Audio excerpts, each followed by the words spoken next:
We are super happy to welcome everyone today to our Critical Issues series at Arizona State School of Social Work. My name is Liz Lightfoot, and I'm the director of the School of Social Work. And just a little background, ASU is one of the largest schools of social work in the country. We've got programs in 5 different locations and over 80 full-time faculty. At ASU, our faculty and students are involved in research and practice that is often at the center of social concerns, ranging from health and mental health disparities to focusing on issues specifically related to our Southwest location, such as immigration and refugee issues or improving social work services to our tribal communities. We're also very interested in intellectual inquiry and debate into the critical issues of the day that relate to social work and social welfare. This led to our establishment of our ASU Critical Issues series, as we really wanted to dive into important issues of the day from a social work perspective. Some of you might have been at our previous sessions on critical race theory or the filibuster.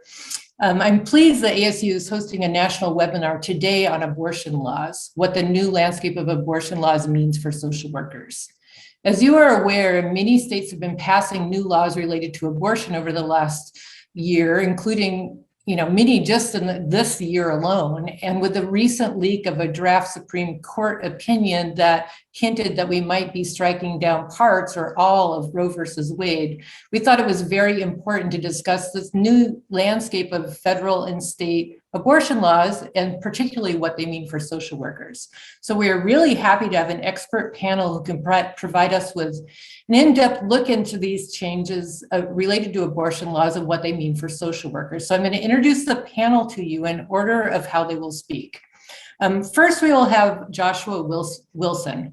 Professor Wilson is an associate professor of political science at Denver University. His research focuses on the use of law by conservative political and social movements to pursue political goals. He has published extensively on this topic, often specifically related to abortion laws, including 2 books on abortion, The New State of Abortion Politics and The Street Politics of Abortion, Speech Violence in America's Culture Wars. Both were published by Stanford University Press. His work is often discussed in the media, including by outlets such as the New York Times and The Guardian, and he's written many media pieces himself too, such as in the Washington Post's Monkey Cage blog and Time magazine. Our second speaker is Professor Erica Goldblatt-Hyatt. Professor Goldblatt-Hyatt is a social work clinician, scholar, and activist, and is an associate teaching professor and acting director at Rutgers University's DSW program, where she holds a joint appointment also with the Robert Wood Johnson Medical Center. Professor Goldblatt-Hyatt is a notable figure in thanatology, which is the multidisciplinary study of death, specifically about grief, pregnancy loss, and bioethics. Professor Goldblatt-Hyatt is one of the few specialists in the United States working with women and families who've experienced the heartbreaking choice of ending a pregnancy due to fetal anomaly. Her published ACCEPT model is the only intervention available for social work and mental health clinicians to combine modern grief theory, narrative, and cognitive approaches to create a manualized treatment protocol for this group. She has also published in Social Workers on this topic and on the reproductive justice framework. Our third speaker is Lee Westgate. Lee Westgate is the manager of policy and advocacy at the National Association of Social Workers. At NASW, he's responsible for helping to advance the association's advocacy portfolio, including social justice and workforce priorities, primarily at the federal level, and this covers many social justice issues, including reproductive rights. So he will be talking about NASW's current involvement in abortion-related issues, among other things, where he's taking the lead. He's also a board-approved clinical supervisor in the state of Maryland. Professor Westgate wears many hats, as he's also a clinical instructor at the University of Maryland School of Social Work, where he's received numerous teaching awards. So I'm really looking forward to this great discussion, and I'm going to turn it over to the panelists in a second, but I just wanted to highlight that this is in Zoom webinar format.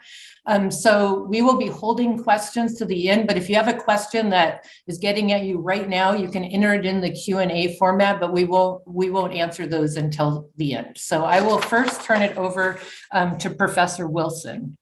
So let me stop sharing so he can.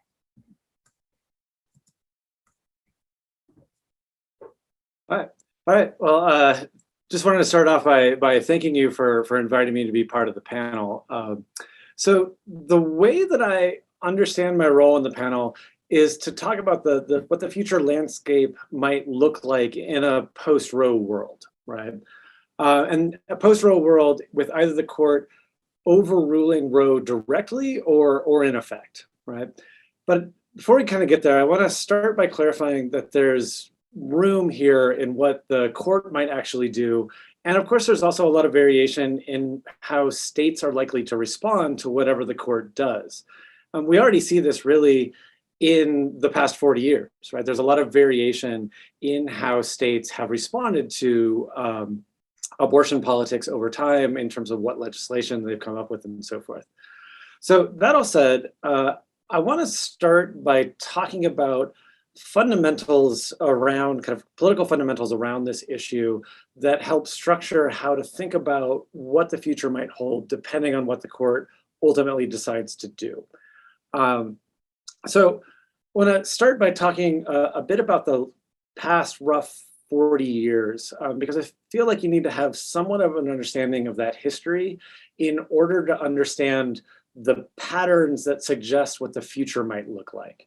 So the first thing I want to talk about is the need to understand that abortion hasn't actually always been a political issue in the way that we recognize it as a political issue today, right? And so abortion really had to be created as a political issue. And it took quite a while, relatively speaking, for the two political parties to sort themselves around what side of abortion they wanted to be on, right? To getting the modern politics that we have today of the Republican Party really being the party looking to regulate and restrict abortion access, and the Democratic Party being the party for those who want to allow for the ability to access abortion, right? And one way to kind of drive this home is that the GOP used to be the party of reform in abortion politics. In the pre-Roe world, it was the GOP that was pushing states to liberalize abortion laws. So that shows you something about how much the politics have changed over time, right? And there's a complicated story there of how this became a political issue. But in short, abortion is bound up in the ascent of conservatism overall within the GOP. And it's kind of appropriate to be talking about this with, at Arizona State, given that Goldwater was definitely part of this, was a really central figure in the ascent of conservatism within the Conservative Party. So abortion proved to be a potent mobilizing force because partly it has this moral element to it, right, that again also had to be developed over time, but also because it has this ability to capture a range of political and social anxieties and concerns that can mobilize constituents. And we really think about this with the rise of conservatism because abortion allowed a way for conservatives to talk about changes in expectations around gender, social changes around reproduction, criticisms of there being a moral collapse in the United States, the loss of patriarchal control within the family. It's really an open space to talk about a lot of different issues. So Zaid Munson is another political scientist who talks about abortion, talks about it as really being this open shell that allows politicians to package the anxieties of the day in the issue. And Andy Lewis, who's at University of Cincinnati, has talked about how abortion has also been used to develop white evangelicals as a dependable constituency within the conservative movement and within the Republican Party, again, because of its flexibility and the ability to talk about issues kind of beyond the immediate of abortion. So the takeaway here then is, with this first point, is that abortion hasn't always been a political issue, but it's been created into one, and it's a plastic one, which makes it kind of potent and resilient over time. So second point here of looking at political history is wanting to talk about the cycle of abortion politics. It's basically long kind of structured abortion politics since Roe. So what we basically have is the Supreme Court will make a ruling, make a pronouncement, and that'll set up the political parameters for activists to figure out what they can do. And because we kind of can think about this starting with Roe and then moving forward with a whole bunch of court cases since then, the one thing to recognize is that anti-abortion activists have essentially been in the driver's seat for the vast majority of this modern political history. And the reason why is because we have Roe, right? We have the finding that access to abortion is a legal right. And so anti-abortion activists are then in the position to figure out how they can either try to directly overturn this or how they can chip away at the margins around Roe. So they were in the driver's seat because they've always been in the position of experimentation. And that creates this cycle where activists come up with new ideas. They find friendly state legislatures to pass these new ideas. Once they're passed, that results in new court cases, new litigation, because essentially abortion rights activists have been in a responsive position. They have to wait for anti-abortion activists to pass something, and then they challenge it in court. That then can work its way up to the Supreme Court, which can have a ruling that will then subsequently reset the parameters and restart the cycle of experimentation. And so one of the things that we now, that the public now clearly recognizes is that we stand in another one of these positions for the court to really profoundly change the political context, the legal context, and thus the range of possibilities for activists on both sides of this political conflict. A second thing to kind of recognize about this cycle, I'll return to this idea of incentives and what that does for activists on both sides. But another thing to kind of recognize about this longstanding cycle of court ruling, activist innovation, passing state legislation, and then new court cases, is that this is a process that's played out over decades. And it's created the incentives and the time for activists on both sides of this conflict to develop institutional resources, to develop the capacity to act in all three branches of government. And so the oldest kind of organizations here have targeted the elective branches, right? So this idea of how you feed policy to the legislature, how you mobilize voters to turn out the vote around abortion politics. More recently, but now around for a couple decades, anti-abortion activists have been able to match abortion rights activists in terms of developing legal resources to be able to compete in courts. And that came about both by defending state laws that restrict abortion and also by defending activists who have been arrested. And again, it's kind of appropriate to bring this up with Arizona because Arizona is home to Alliance Defending Freedom, which is arguably the most significant conservative Christian public interest legal organization that is also active in abortion politics. And so this is important because this political and legal infrastructure that's been built isn't going to go away if Roe is overturned. Instead, we can expect this infrastructure to respond in the ways that we've seen it respond over time, which is that the parameters and the possibilities will change. And so this infrastructure will continue to be an engine driving experimentation in terms of abortion politics and abortion law. Okay, so with all of that as a kind of quick and dirty historic political history background, I want to start considering future possibilities here in the last half of comments. So the thing to kind of start off with here are kind of the three possibilities, right? One possibility, which is clearly the least likely, is that the court doesn't kind of substantially change anything. But even in this world, the engine that I've just kind of described will drive on the preview of what could be given the leaked draft opinion, will continue to motivate anti-abortion activists. We could expect to see still the spreading of laws like what we saw with Texas's SB 8 in order to try to maneuver around past precedent to still really target abortion access and abortion providers.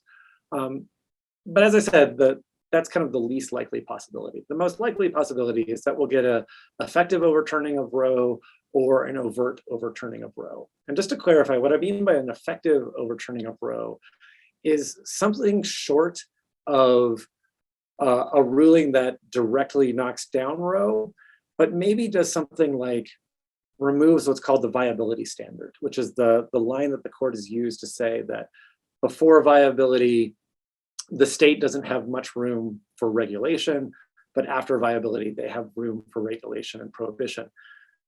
In the oral arguments in the Dobbs case, you can clearly see that the conservative justices were targeting viability. So let's say they remove viability, but they somehow leave abortion, a right to abortion in some sort of loose status. And what we can imagine here is maybe saying that states can regulate over the course of an entire pregnancy, but they have to leave an exception for health and safety of the woman.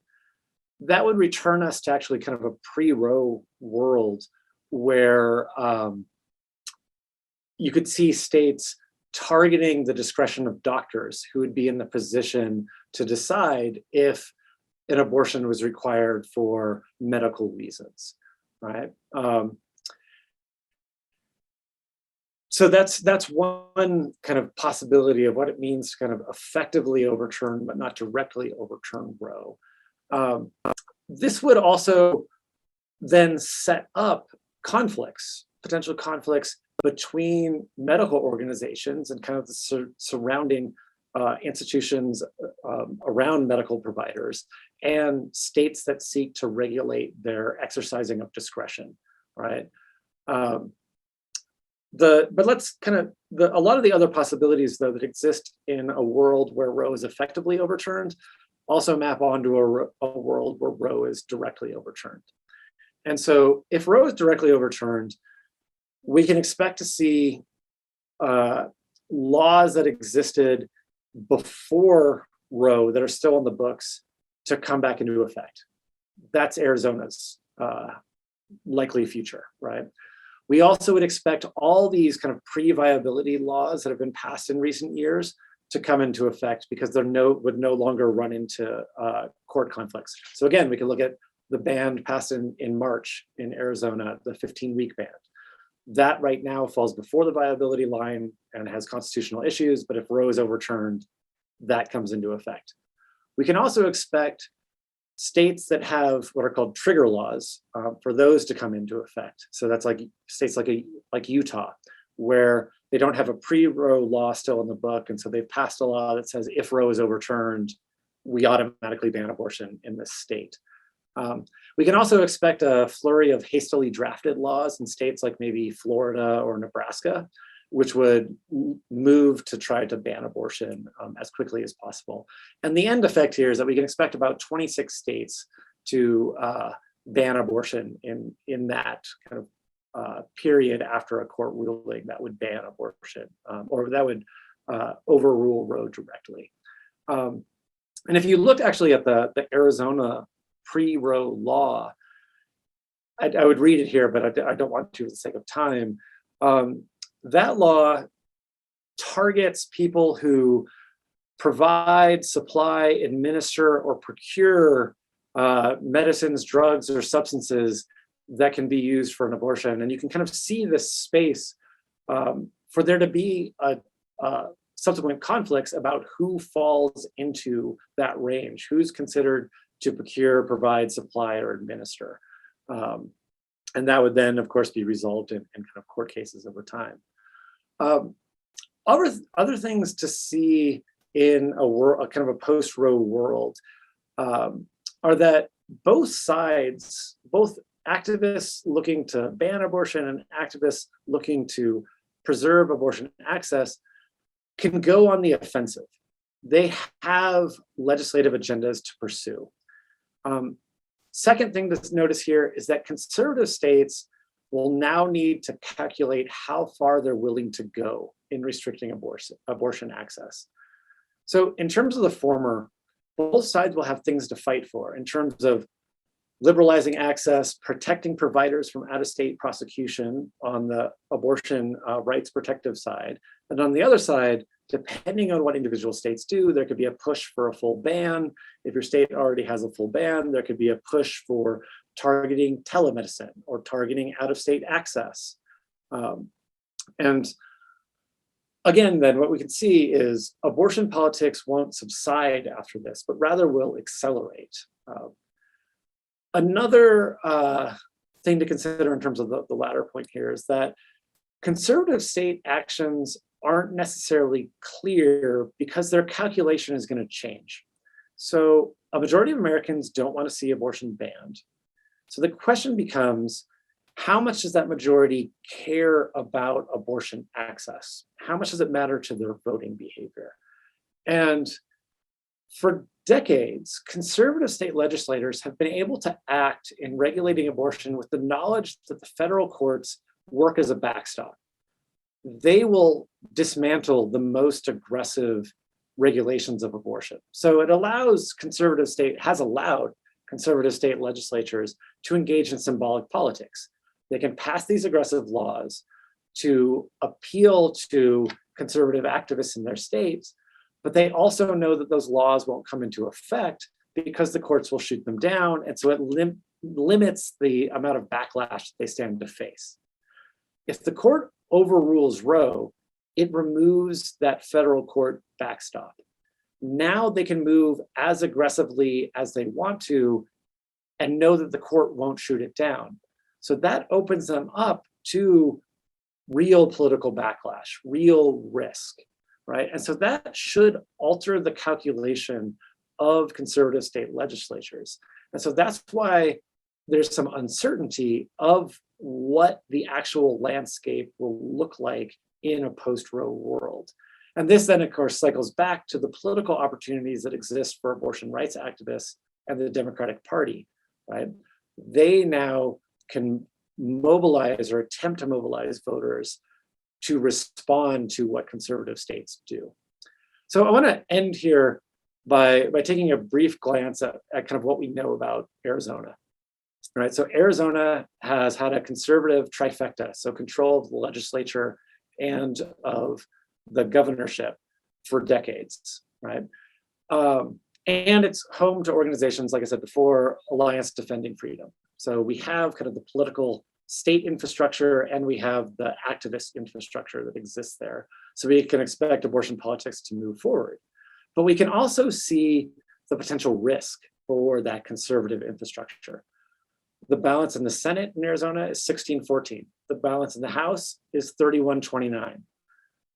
There are elections coming up in 2022 that have newly drawn legislative districts. So Arizona really presents itself as a case study to think about the calculations that conservative states stand to make in a post-Roe world. So again, I'll wrap things up there. I was just, like I said, trying to give an overview of political history and what that's produced in order to give ways of thinking about what the variations stand to look like across the country if Roe is overturned. So I'll stop there. Thank you so much. So we'll hold off on questions till the end, and I'll turn it over now to Professor Goldblatt Hyatt. Thank you so very much.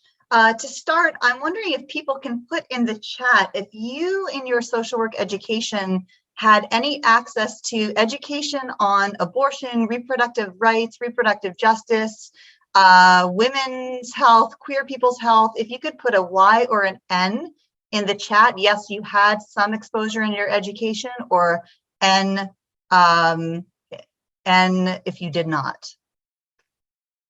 So I'm expecting to see a lot of N's. I'm seeing a nice amount of Y's. I will tell you, when I do this presentation, there's an overwhelming amount of N's, and that is, and thank you for your participation, that is because we are here because by and large, our profession in the Council of Social Work Education has failed us by not mandating information to be passed along to social workers on the importance of reproductive rights and reproductive justice. So I have a little PowerPoint show for you, and I hope that I am able to get through all of this. Here we go.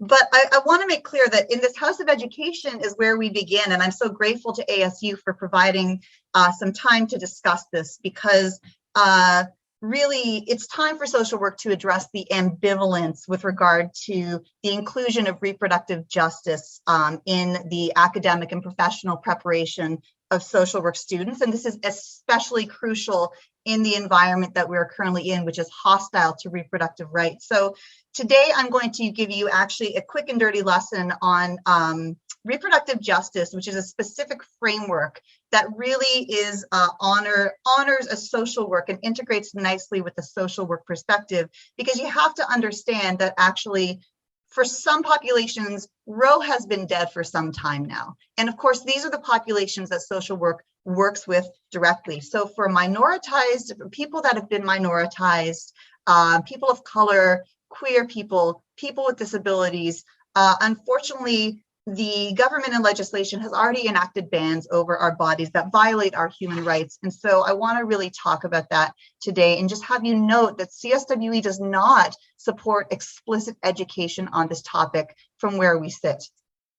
And yet, as a profession, we are supposed to meet the basic needs of all people with a particular attention to empowering people who are vulnerable, oppressed, and living in poverty. Well, we know that populations that have been minoritized, particularly individuals of color, experience healthcare disparities from cradle to grave, with reproductive care being no different. And so we must acknowledge the effect of abortion bans on the human rights of the populations that we work with, and appreciate that legislation of our bodies is a direct violation of those human rights.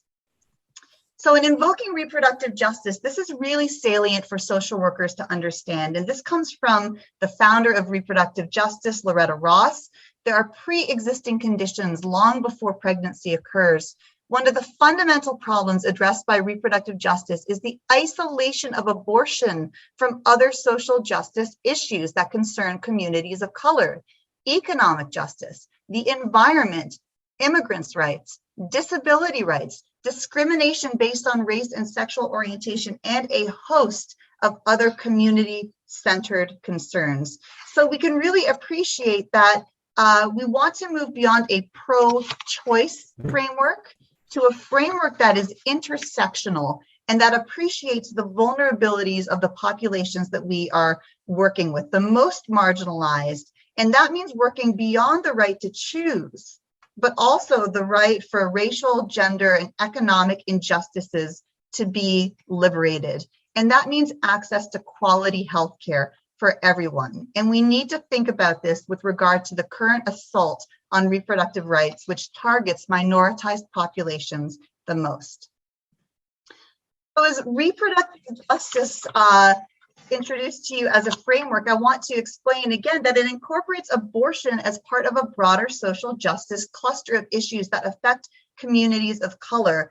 And so, you know, historically, for those with fewer resources, abortion restrictions pose insurmountable barriers, and while a privileged few retain access to safe terminations.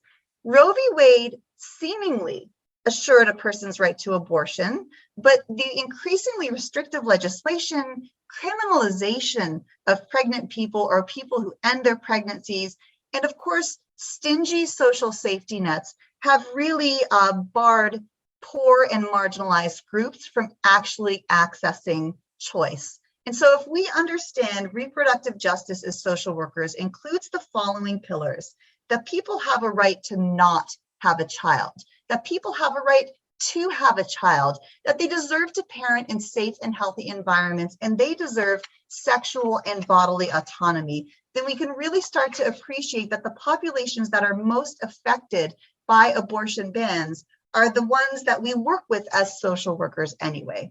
So real quick, let's talk about the right to not have a child. In a post-Roe world, you can imagine for populations that have already not had access to contraception and abortion, the need is going to be raised. So contraception is key to preventing unplanned pregnancies, just as abortion is critical for when contraception fails. And yet, if you look at the history of legislation and social safety nets in our country, unfortunately, many populations do not have access to the necessities of contraception. And we know that when contraception increases, abortion decreases. And so it actually behooves us to provide contraception liberally and as widely as possible. And yet, numerous attempts to provide contraception and abortion have been chipped away. And ultimately, even more recently, here in the state of Pennsylvania, attempts to protect self-determination so that people can have access to abortion have failed. So historically, especially, it's important for you to know that abortion is not covered under medical assistance. This is a really important fact. So when you look at people who are trying to get abortion, the Hyde Amendment is, which was established in 1976, is one of the first attempts to target poor and people on state insurance from getting actual coverage for abortion. But anyone covered under federal insurance policies does not have access to abortion. So we're looking at people on Medicaid, or even people serving in the military. This affects more than just a minoritized population. We also need to acknowledge that in this country, there is a long history of violence that has stripped marginalized people of their right to have a child. So again, if overturning Roe is going to be the first step at bodily limitations on our bodies, then we need to consider that the United States has a history of, for example, forcibly implanting contraception in certain populations, attempts at erasing indigenous populations, for example, with forced sterilization, the removal of children from their families and the limited provisions to keep families together. If you look at queer couples or people parenting with disabilities, many policies and lack of insurance funding for things like in vitro fertilization or assisted reproductive technology certainly limit the right to have a child for certain populations. In this country, we have an extreme problem with access to prenatal and maternity care, which ultimately results in maternal morbidity and mortality. We have a shocking rate of maternal death that rivals countries that are far less resourced and spend far less money on healthcare. And so we need to appreciate that our populations that are already struggling with pregnancies that could be affected by, let's say, preeclampsia or gestational diabetes, or individuals with pregnancies that want to be ended are going to, again, have more trouble accessing prenatal care and options for abortion. Finally, the freedom to choose to have a child is also linked to the environmental conditions in which we raise our children. And so looking at populations that need access to safe and healthy housing, nutrition, education, medical care, we're unfortunately in a situation where many, many families are living in poverty, in extreme poverty.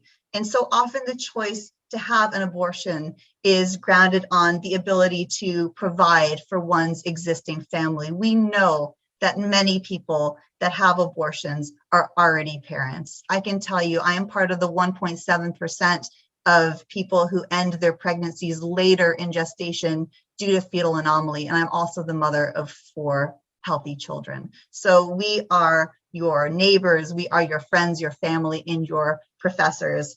And yet for those who are living in poverty and those in extreme poverty, there are also limited options for parental leave, for childcare assistance. And in a minute, we're going to talk about how restrictions to abortion ultimately lead to people trying to pay an enormous amount out of pocket of resources that they do not have. So we know that there are a variety, and this is before the overturning of Roe, There are a variety of restrictions on abortion. We know many states have recently passed a flurry of these, quote, viability challenges, where after in the late second trimester or mid-second trimester, abortion is banned. We also have seen, again, with the Hyde Amendment, that public funds cannot be used. There's some legislation, if you're not aware, that requires in some states some physicians to counsel their clients about these quote unquote links between abortion and breast cancer, which of course there is no scientific evidence for. And some patients may be required to wait a specified amount of time between counseling and abortion. Again, this is with Roe in place. One of the most horrific acts, I think, involves patients in New Jersey, where I counsel, who prior to being wheeled back for a termination, are required to sign a death certificate. So imagine being pregnant, imagine making the heartbreaking decision to end a pregnancy due to a rare and deadly fetal anomaly. And right before you go for your surgery, or right before you're induced to labor and deliver that baby, you are asked to sign a death certificate. And maybe you never had a name for your fetus, but now the form says name of child. This is already happening in New Jersey and several states around the world. I also want to cite the current criminalization of pregnant people. There are people who, for example, Purvi Patel of Indiana, who is sentenced to 20 years in prison for feticide. She presented to an emergency room claiming she had a miscarriage. And while there was no evidence of abortion medication in her blood, she was still criminalized. And there are scores and scores of information, of details about this. The author, Jessica Valenti, has compiled these if you ever want to take a look. So what does this mean practically for us as social workers? If Roe fails, we are going to see a flurry of panic around our clients who need abortion, because abortion is not going to stop, but access to it is going to be harder. Consider again, in the case of later abortion, let's say you have a fetus that is diagnosed at 20 weeks with an anomaly. Let's say you have gone for second opinion, third opinion to really confirm a diagnosis, and now you're at the state ban for when you can have an abortion. Let's say you've hit 24 weeks in your state, and let's say your state still allows abortion. Now you need to find a place that will give you an abortion. And we know that it takes an average for women seeking later abortions, calling 2.2 different abortion facilities. This is pre the overturning of Roe, to secure an appointment. Imagine a state like Texas, where abortion is now banned at 6 weeks. Well, Texans were going to Oklahoma, and now Oklahoma has effectively banned abortion. Imagine showing up then in a neighboring state only to be turned away as time gets later and later in your pregnancy. Let's say you go to Colorado, to one of the few clinics that still offers abortion. You must pay $15,000 upfront in cash for the abortion, not to mention plane care, not to mention childcare, not to mention travel accommodations for what is ultimately a 2-day process. So think of the expense. We have people that are cashing out their 401ks. We have people that are borrowing, but we also have people of means who have not experienced systemic racism and systemic barriers to their health. We have people of means that are still able to access abortions, and that's why reproductive justice is so important to understand here.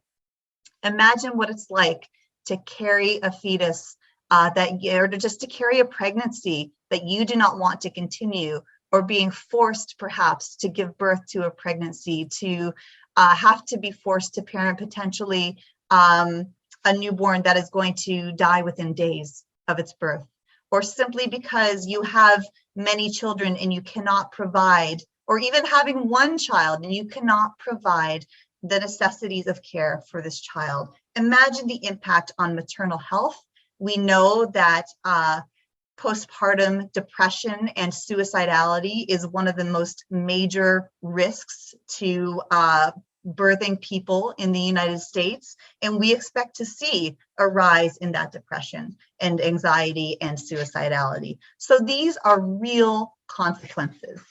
I want to encourage you today, as I end, to really end the silence. And that means listening to stories about abortion and empathically supporting and uplifting voices and helping to narrate and learn about the conditions of our clients who are frequently already minoritized, because as social workers, that is with whom we work. You need to contribute to abortion funds. Fundsforabortion.com is a great place where you can contribute to funds for people who need to travel out of state to get abortions. You need to make contact with your legislators in your current environments in order to be sure that they know that you support pro-choice legislation. You need to vote. Today is a primary in Pennsylvania, in several other states. You need to advocate for organizations like CSWE, Society for Social Work Education. It's great to see NASW represented here. We need to include abortion and reproductive justice in our social work curriculum. We need to write opinions and editorials. We need to show up, turn up, and speak up. I believe that that's my time. If you'd like to follow me, there's my information, and I'm so grateful for this opportunity. Thank you. Thank you very much. We will now go to our final speaker, who's Lee Westgate. So I will turn it over to you. Sure. Thank you so much for the opportunity to be here today. I will do my best to follow those first two wonderful presentations. So I'm very glad to connect with each of you and to participate in this important discussion on such a critical topic. So again, my name is Lee Westgate. My pronouns are he, him, his. I have the privilege of serving as the Manager of Policy and Advocacy at the National Association of Social Workers. This is an ambitious topic, but I hope that in our time together to really speak about four key things. First, I want to provide an overview of the scope and mission of NASW.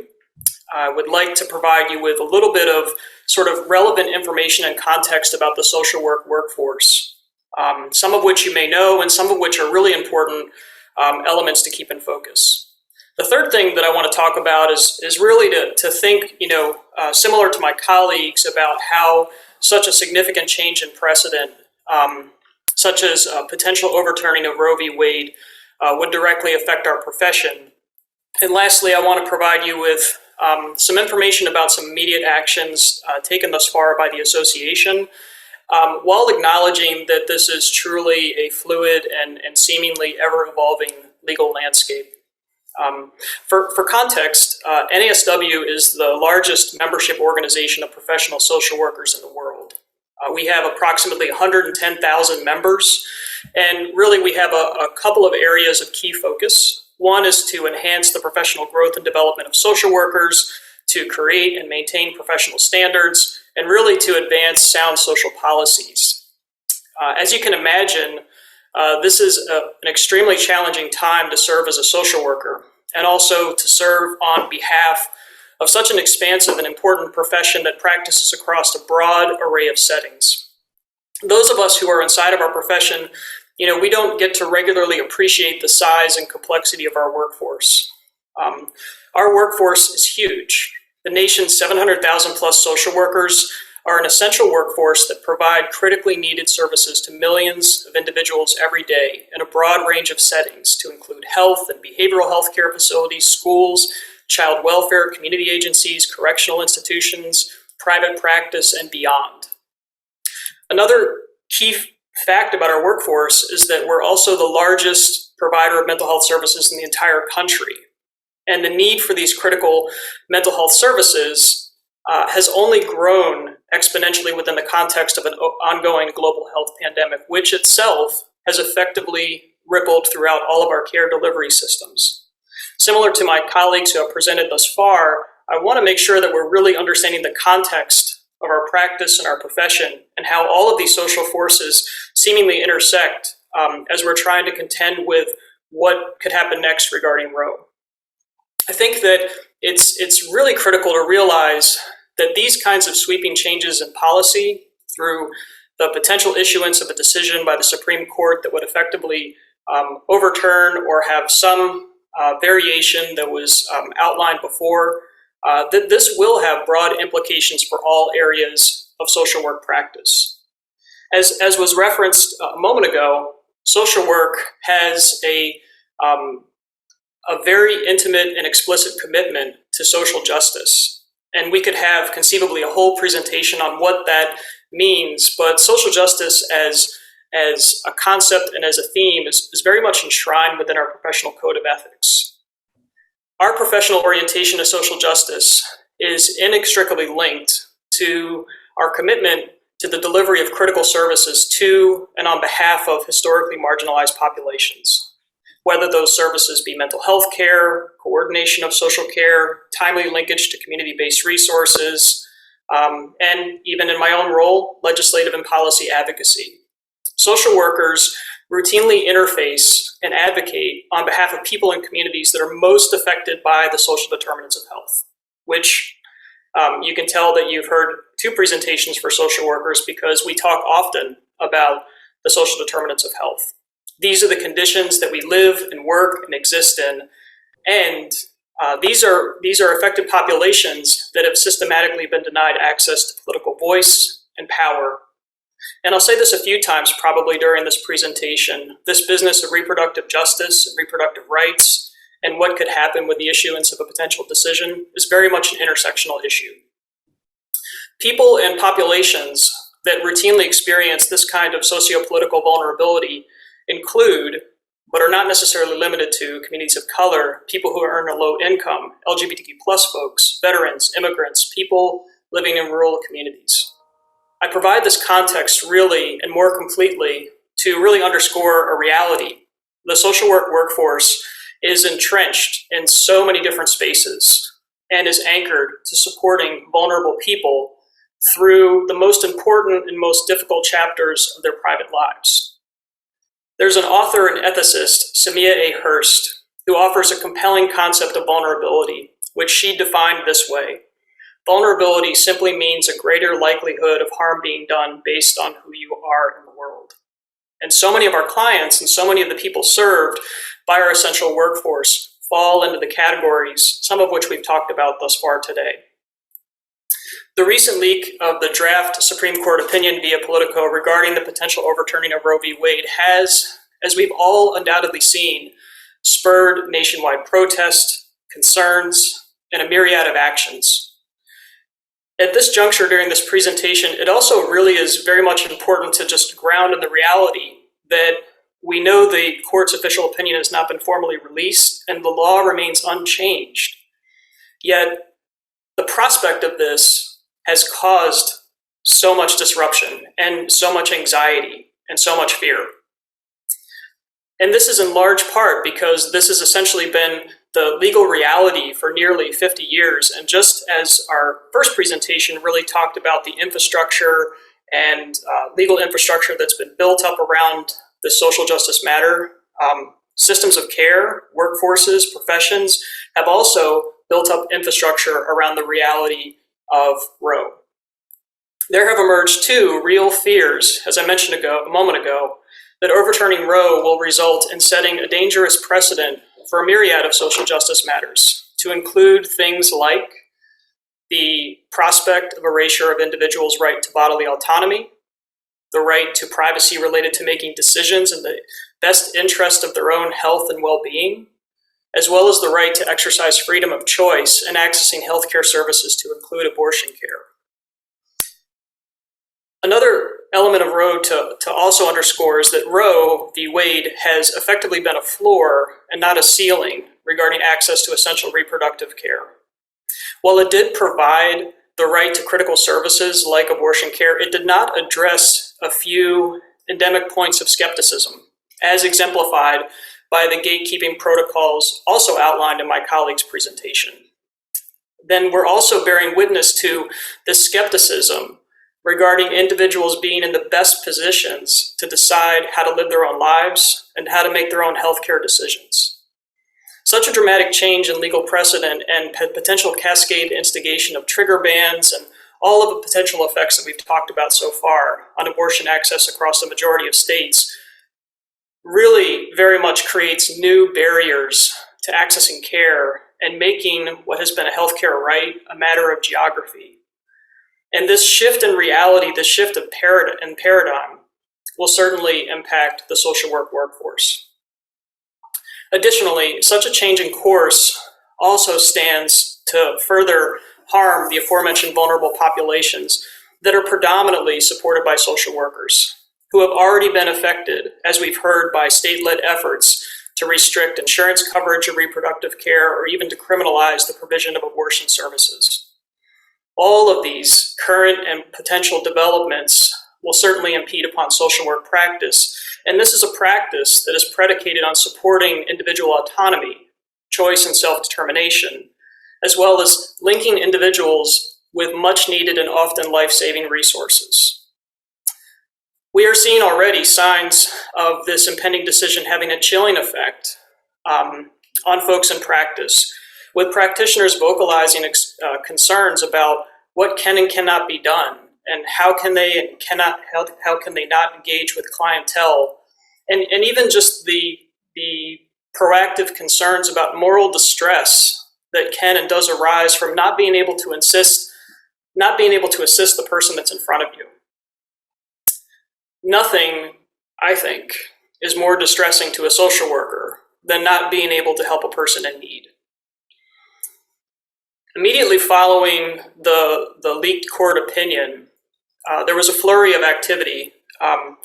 NASW undertook a broad array of actions. We immediately issued a statement underscoring our association's opposition to any decision made by the court to overturn Roe, and thereby eliminating access to reproductive health care.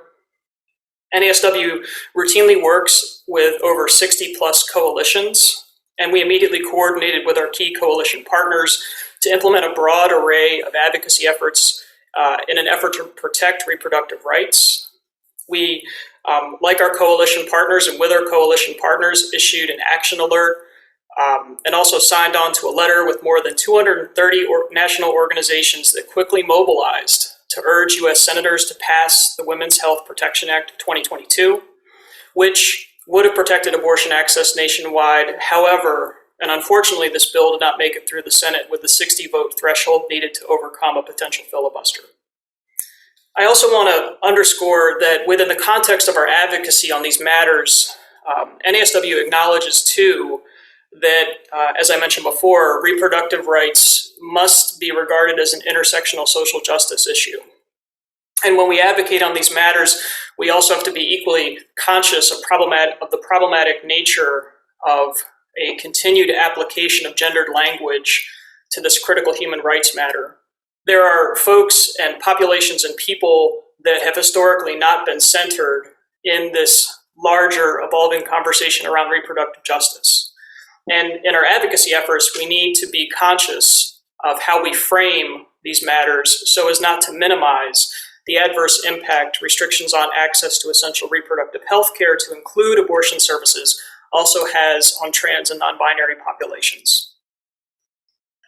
Furthermore, NASW joined our coalition partners, as many did and as many witnessed this past Saturday, as an official partner of the Bans Off Our Bodies campaign led by Planned Parenthood. And the goal of this larger campaign is to mobilize advocates across the country from May 14th and beyond to participate in an array of events and campaigns to send a strong and unified message that abortion access must be protected.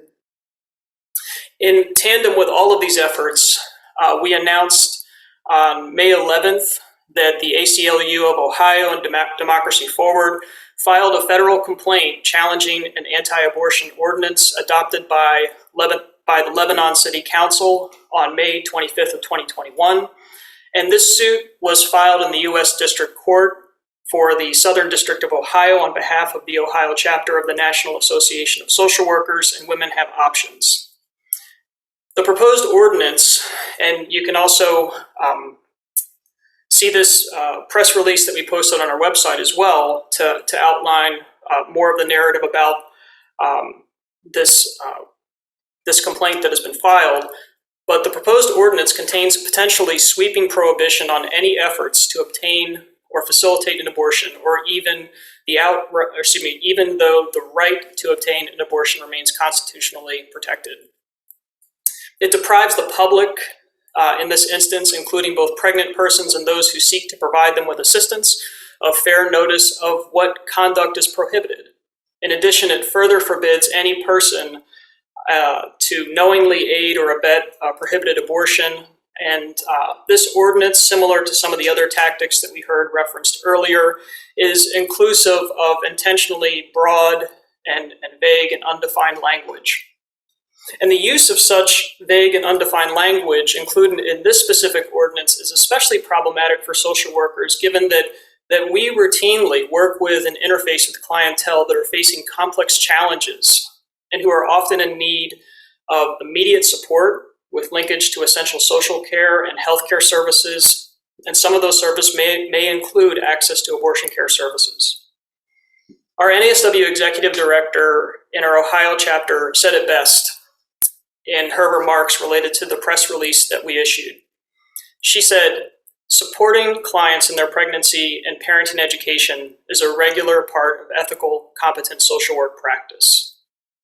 And I think that as we look to what happens next, as we look to this evolving landscape, this is very central to NASW's advocacy, both from a social justice perspective, but also understanding how our workforce is often situated in the intersections of this extremely complex context. Put together, NASW has and remains resolute in our commitment to protect reproductive rights and freedoms. And we will continue to uphold that all individuals have the right to freedom of choice in accessing healthcare services, and most especially in accessing essential reproductive healthcare. I want to thank Arizona State University for facilitating this panel and bringing folks together so that we can convene and talk about such an important topic. And I would also just like to personally express my gratitude, not just about lifting up the continued advocacy work of the association, and really to also uplift the essential work of social workers. So thank you very much for the opportunity to provide you with that update, to share some of our work. It's a privilege to be here this afternoon. Thank you very much. Thanks to all of the panelists. We're almost out of time and we have one unanswered question. So maybe we'll get to this one since it's up here. I don't know if anyone can answer this, but this is, the question is, what are the legal and ethical considerations for a social work practitioner in terms of referring a client to a healthcare provider for an abortion in their state when abortion becomes illegal in their state?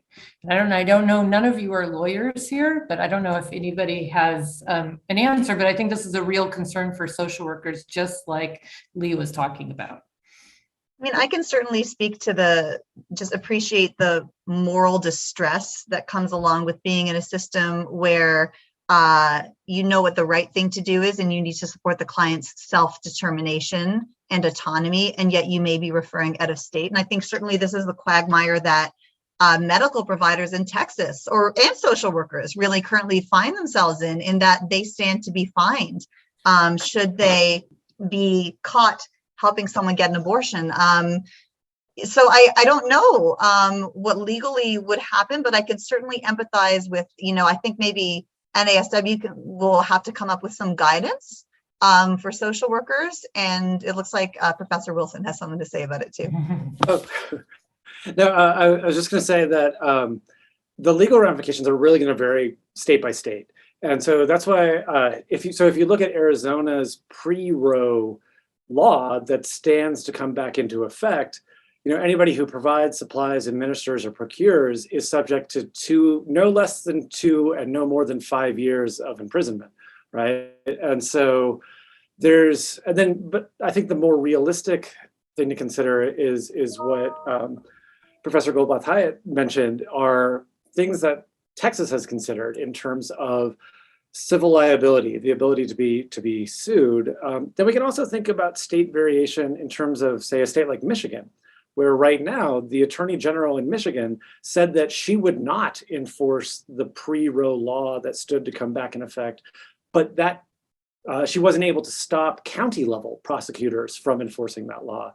So there stands to be, it's going to be a very state by state issue. And then even within states, there can be variation. Sorry if that's an unsatisfying answer, but it's part of the uncertainty of the future and the variation that exists across states.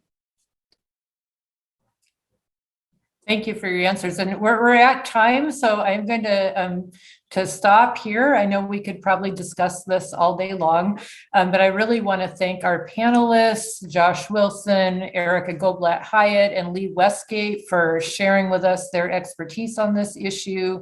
And I know we have a lot of work to do on this issue too. So thank you very much. And everybody's clapping for you at the moment.